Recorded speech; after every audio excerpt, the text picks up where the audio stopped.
Hello folks, this is Naeem Aslam, Chief Market Analyst at AvaTrade. Welcome to our fundamental analysis video.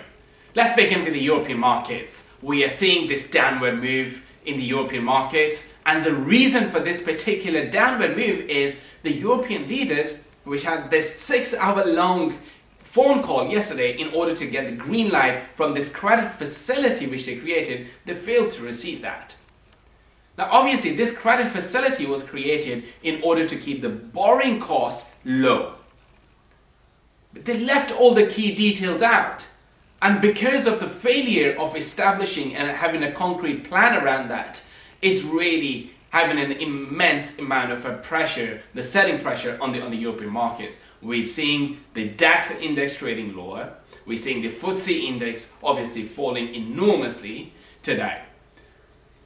But when we look at the equity market reaction over in the US, the S&P 500 scored the best 3-day percentage gain since 1933.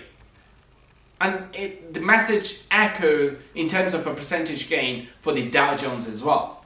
So both of these indices are certainly in an upward trajectory with respect to their recent lows, because the Dow is up more than 20% from its recent low. S&P is up more or less the same percentage as well. To be precise, in the last 3 days, the S&P has gained more than 18%. Now this is despite the fact the fear-mongering headlines keep hitting the tapes. And I'm specifically talking about the unemployment number, which was absolutely underwhelming. It came well above 3 million. In terms of the unemployment number was over 3 million. Can you imagine the force of that number? But what is happening in the market, especially with the US market, is that investors have learned to clear the noise from the fact, and then they're paying attention to the major fundamentals. Those fundamentals are your monetary policy support and your fiscal policy support. Both of them together are producing enormous amount of a tailwind, and this is what investors are paying more attention. And remember, the fiscal policy measure, the 2 trillion aid package, is likely to pass today. Nonetheless, the US Treasury Secretary is determined to look at every single possibility to help the market. And what he said yesterday was, if the same sort of a magnitude of, in terms of a sell-off, returns to the market, what we have seen a few weeks or a few days back, he isn't likely still to close the financial market just because they're not functioning well. What he said yesterday was that there's a possibility of curtailing the trading hours, which from my perspective, or the way that I see the news, is very positive.